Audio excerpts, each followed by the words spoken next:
Okay. We're done with page 5. Here's how that final panel worked out, and I think it came out pretty good. Page 6 got drawn during Drive-In Saturday yesterday,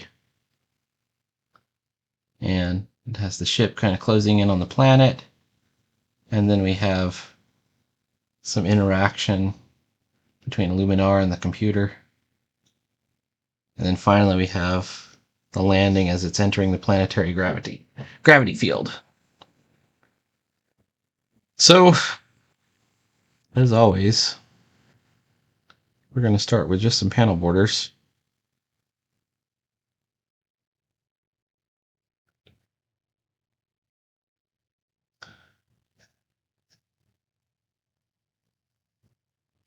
The next page, this is page 6, by the way,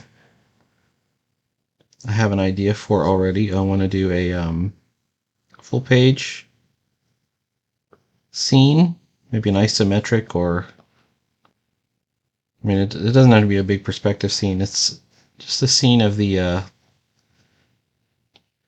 spaceship landing, and you get your first view of the planet, and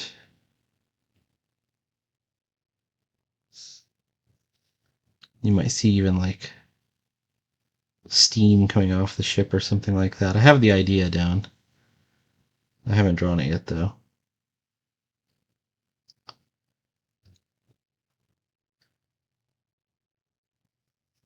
But you get your first view of the planet. And the planet is going to become kind of a character in itself. The computer refers to the planet as Talor in the Talor system. But pretty quickly it's going to become known as Brutalor.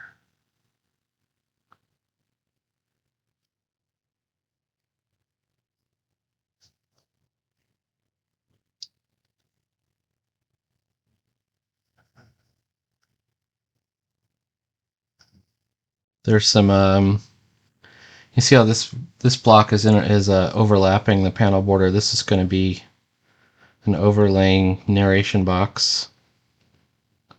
This one is not, so I have it in the wrong spot. If I were to fix this,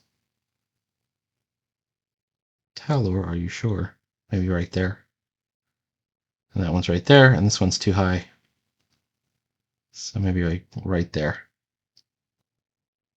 When I say too high, or I'm changing the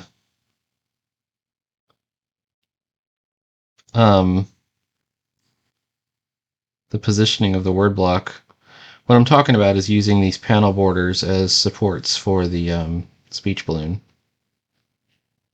whatever it is.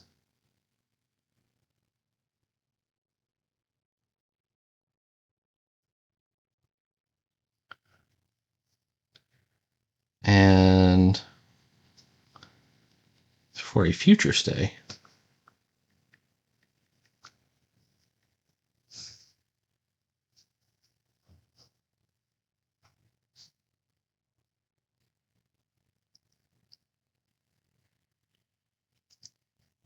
cancel. Yankee, nope. Panel borders.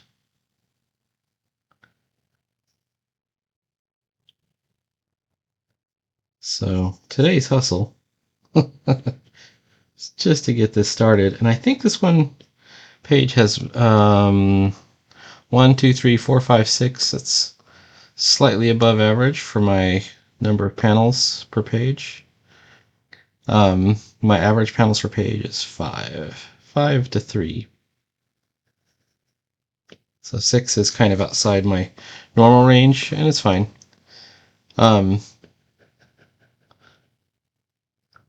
I would love to get to the point where I'm doing 9 panel pages, doing the 9 panel grid. You have to really think about that too. A 9 panel grid panel is it's smaller than this panel here.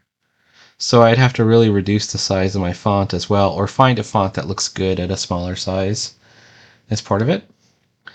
And then you just have to be a master draftsman like Steve Ditko or Keith Giffen, which I'm not. So But I would like to get to that point because I like that style. Last night I was looking around on the, I don't know, this is not really related, but it's kind of related. The Outer Spaceman website, Mel Burnkrant's Outer Spaceman. I don't know if you know what that is. And there's a comic for the Outer Spaceman too that came out last year, and I never knew about it. I'm a big fan of the Outer Spaceman, and I didn't know about this comic. And it's done by Fabian Nicienza, co-creator of Deadpool, although Rob Liefeld would dispute that. And also another Marvel guy. I can't remember who the other guy is. Not only that, and I think it was Christmas of 2022 or the holidays of 2022, they came out with a couple of new figures, and they almost never come out with not new figures but new paints, and re-released some figures. So it was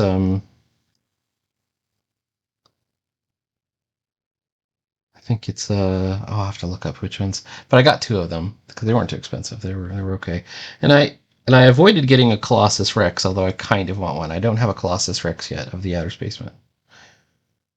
I have two Mistrons. Like I have a blue Mistron and I have a painted classic Mistron over there. Um. Anyways, big fan of the Outer Spaceman. Wow, Mel Burnkrant is a hero to me. What a creator! What an artist!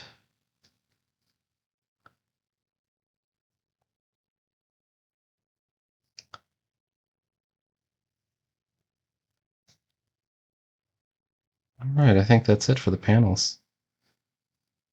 Let's go for the ink. Whoops.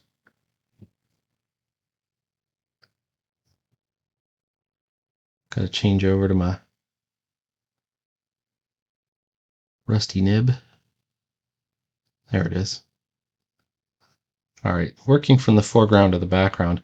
Now, the original draft of this, which I'm not going with, as the ship is coming in, it passes by some hunter-killer satellites that start chasing the ship, and so there's a whole sequence where there's chasing. We might do something similar to that later, but I'm not going to do it on this one. I just want to have her land the ship so we can quickly get to the other characters. There's two other characters that are really important that I need to bring in, and I'm not bringing them in at the same time. They kind of come in on their own, one at a time.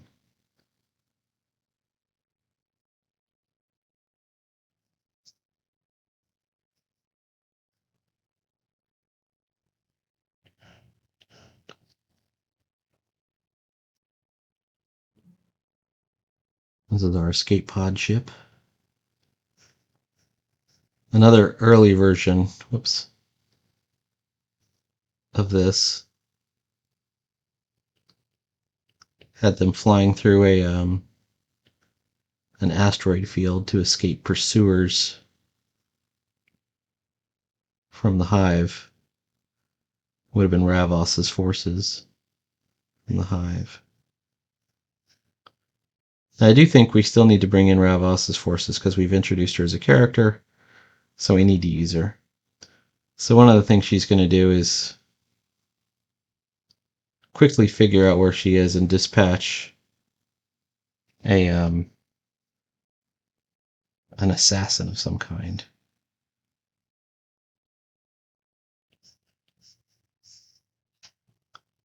And that'll become part of the story.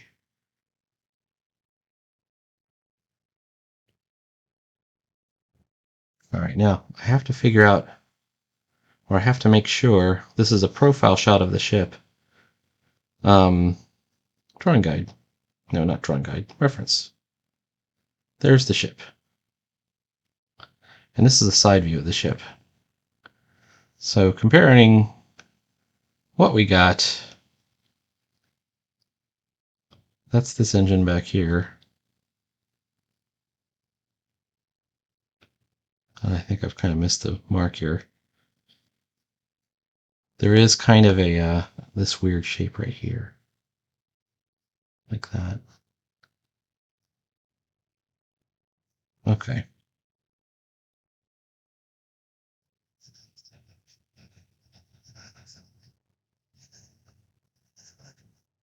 Remember, we always want to have it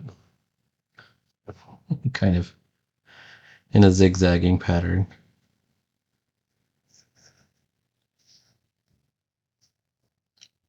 Okay, then there's the planet.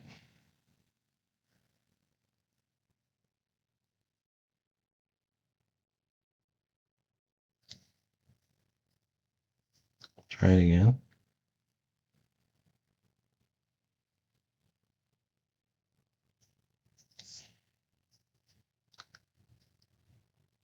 That seems to be okay.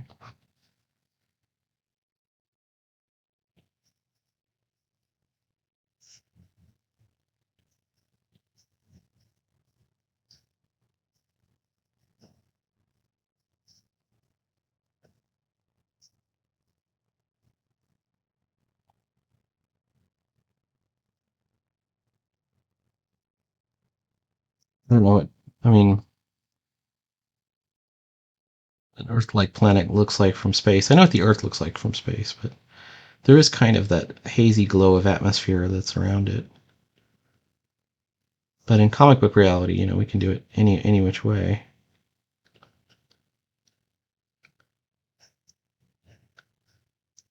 Star Wars does this very smart by not really worrying about, Star Wars is not hard science fiction. I don't even think it's science fiction, really. Star Wars is like a fantasy story. But the way they shorthand planets is real simple. Like Coruscant, it's a city planet. Tatooine, it's a desert planet. Dagobah, it's a swamp planet. Like the whole planet, like and I know that planets have all kinds of different environments. But in Star Wars, they only have one environment. Bespin, it's a cloud planet. Hoth, it's an ice planet. Right? You just need one word. And that's how I want to do my planets as well.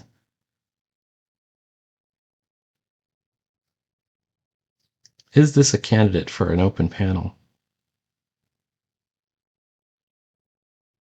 It could be actually. All right, let's tell you what. Let's bring back that.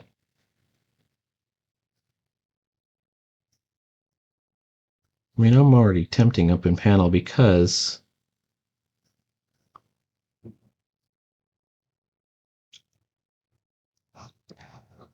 this speech. I was going to do this kind of overlapping at the top.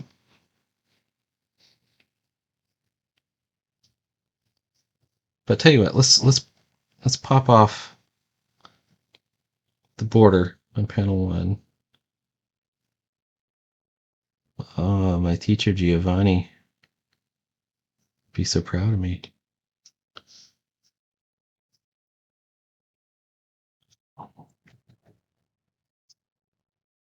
About that.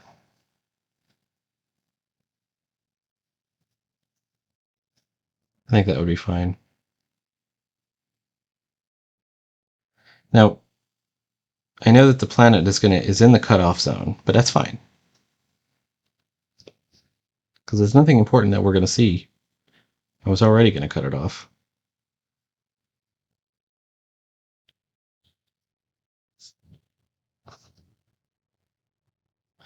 As long as we don't get cut off our text.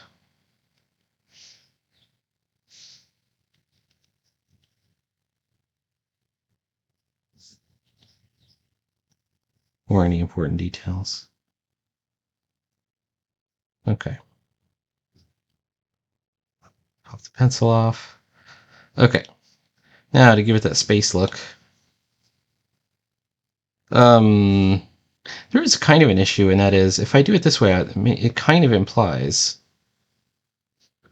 that I'm going to do the whole panel or the whole page is black, including the gutters.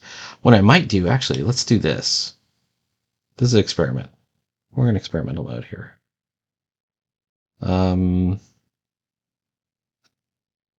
Recent technical pen. Let's pretend the panel ends down here.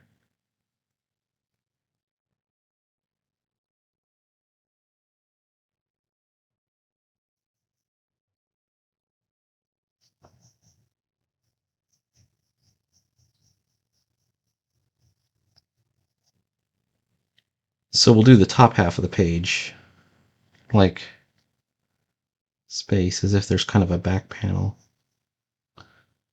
but it leaves the bottom half as white. I mean, it complicates it a little bit, but it isn't too painfully bad. Complication wise.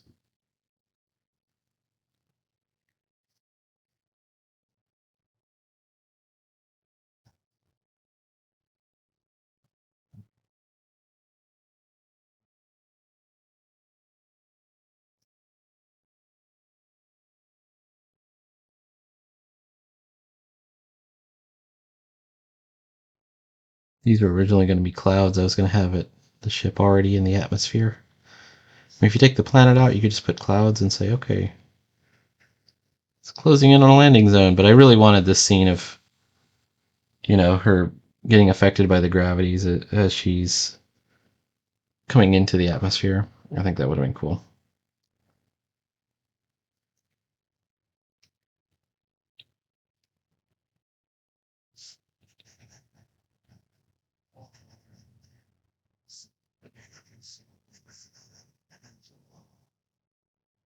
Anyway, that is looking pretty cool. I think that's a good start.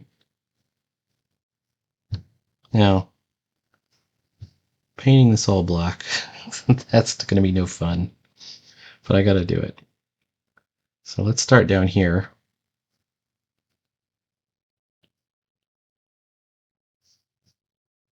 Let's say that we start here.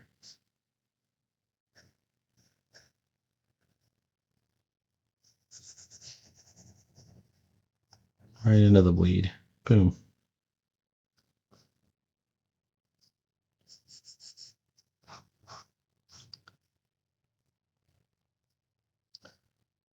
This is also going to be black, this kind of band right here.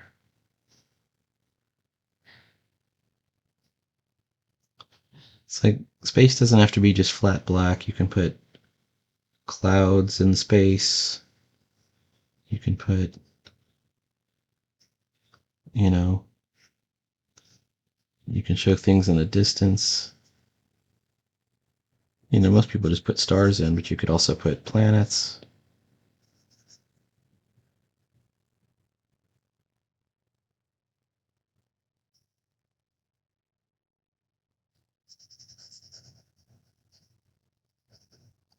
Nebulas and, all the different kinds of things you can find in space.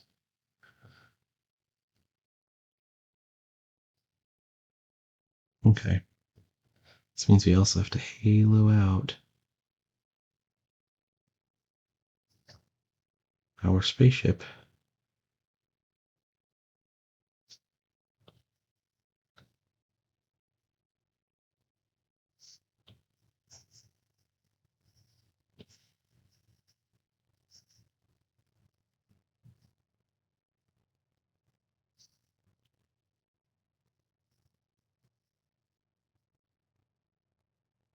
So far, those dark black areas or the deep black areas have looked okay to me.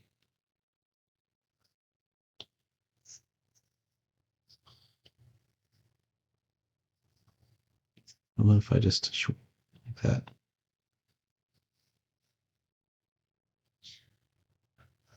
That seems okay.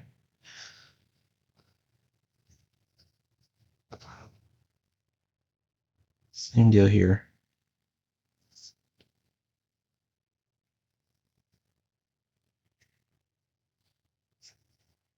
And this is going to sit right on top of this speech bubble, but that's okay.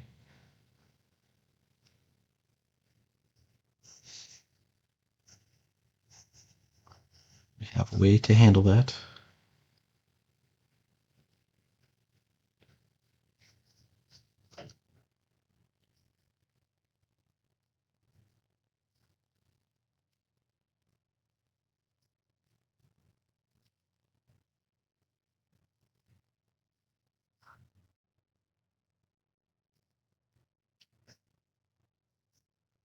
All right, let's just try Well, we got to get this right here.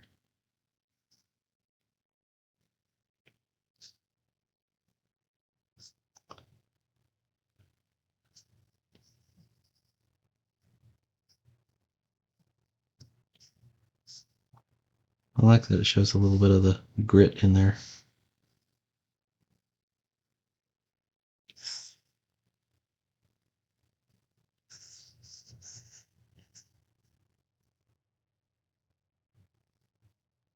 A little bit of the lo-fi aesthetic.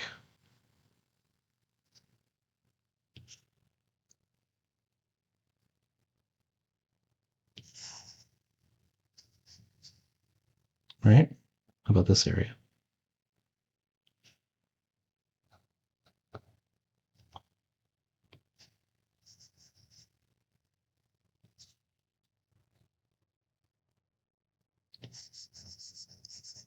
I erase that part so I can color it in to get more noise. All right. Looking good. Let's do the same thing here. So we're going to erase it and then just recolor it in with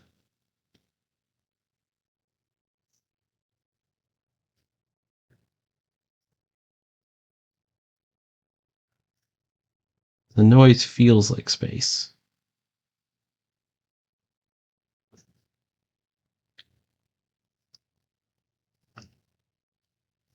Okay.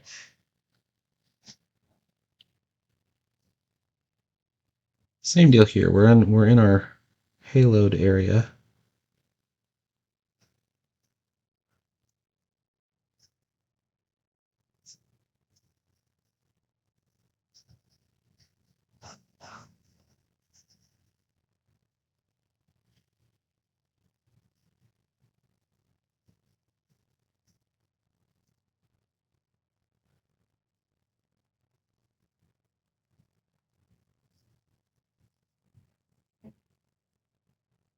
Okay.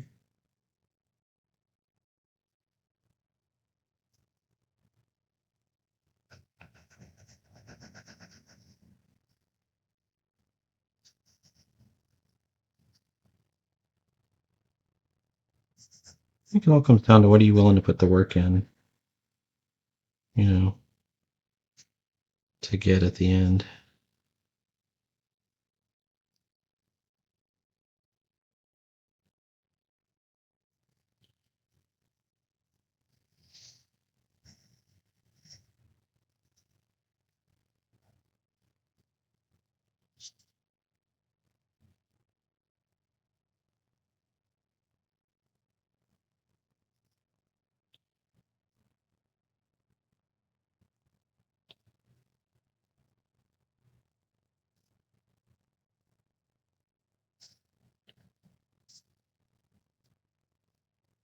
Make it bigger.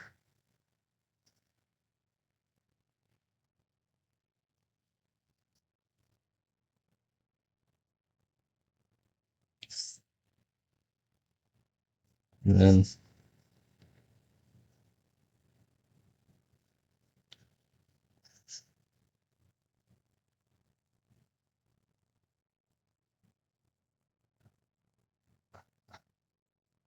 well, that feels pretty good. It feels pretty noisy.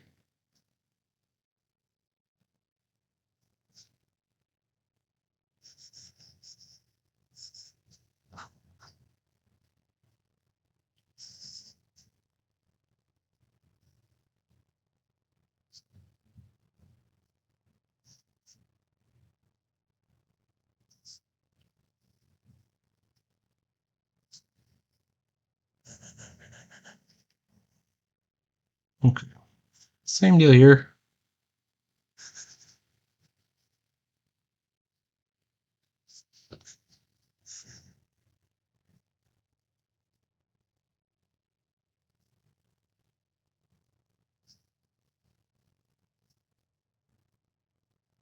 Okay, Picasso, I like it.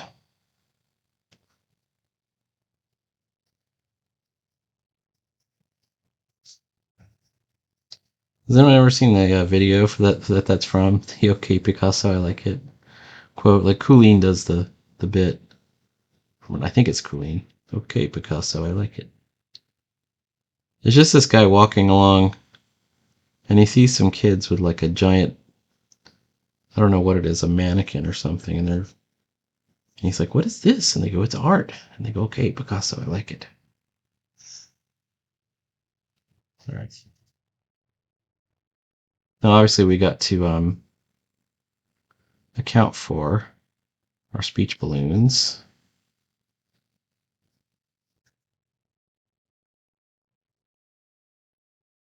Get all that nice noise in there.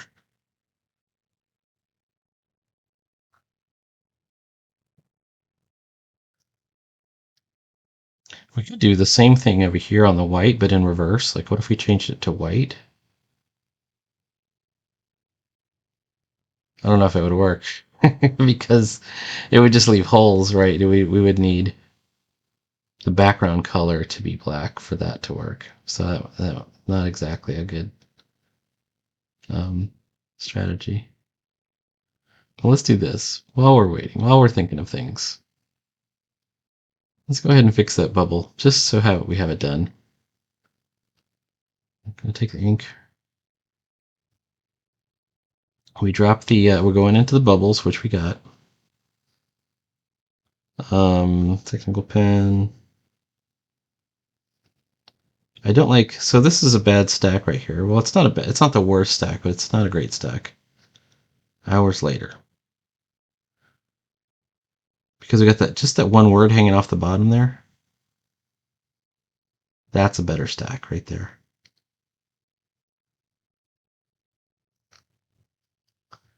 So let's leave it at that stack, and then let's go back into bubbles. And also, I'm going to do my Captain Marvel trick, also known as the rocket ship Evan trick.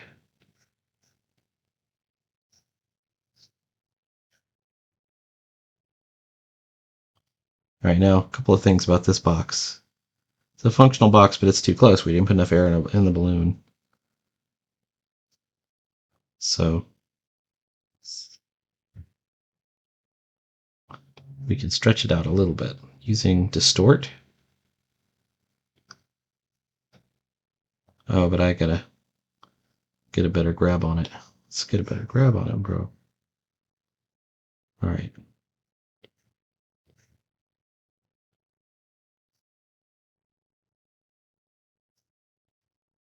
The only real danger when you do this is not getting the sides, the stanchions right. This is a little bit better. Okay. Now let's do the flood fill. And where is it? Hours later. Let's do the Captain Marvel trick. So where's hours later? We take off the H. H goes away. It's initial caps, right? Oh, space. Bring it back. So it says hours later, but without the H. Then we grab technical pen and black. Make sure we're on the bubbles layer.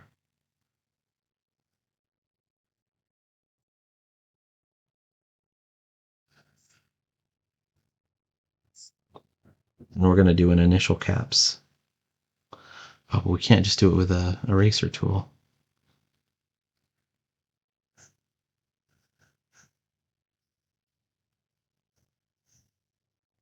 I mean, there's an H right there as an example, but one thing about this H, I like the H below because the stanchion is a little bit lower. You know, once again, don't sleep on your lettering. I'm not saying I'm that good or even at all good at it, but important skill to learn. Okay, same problem here, but we're not going to do the initial caps. We got to do, if we don't do a bubble, we lose it in the dark of the space. All right, we're good. This is the computer talking.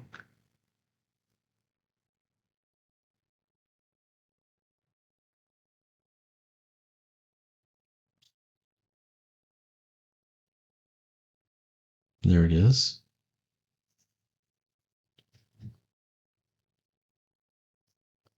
And then we just drop the white in. And then we bring up our inky.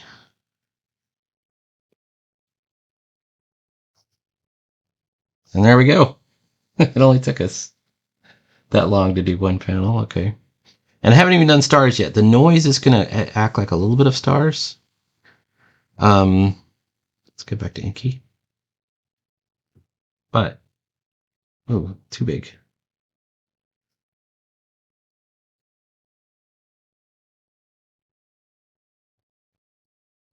Essentially what we're doing is we're adding more noise. But just to make it real clear to the reader, let's put a quasar right there. Maybe another one over here.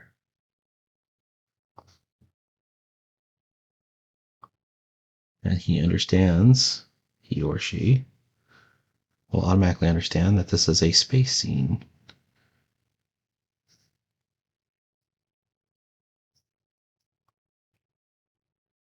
Some stars are faint.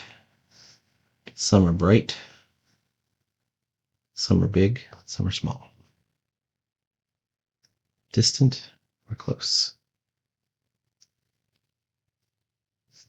Some of this noise is reading really well. It reads almost like a distant galaxy or something like that. And there's probably some more that we could do with the this sort of nebula cloud looking thing. So we might do something with tones or something. Here's what it looks like without the pencil layer. It's looking good to me. We could even do a sound effect back here if we wanted to, although in space there's no sound.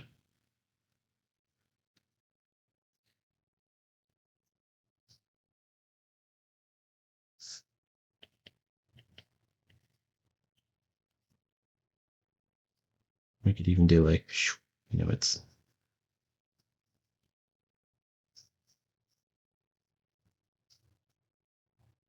once it's flying through.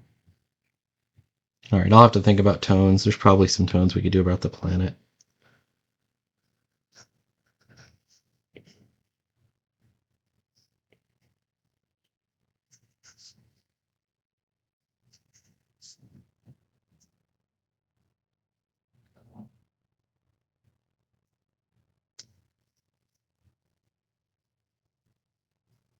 But in general, this is feeling pretty good. All things considered. Does it look like comics to you?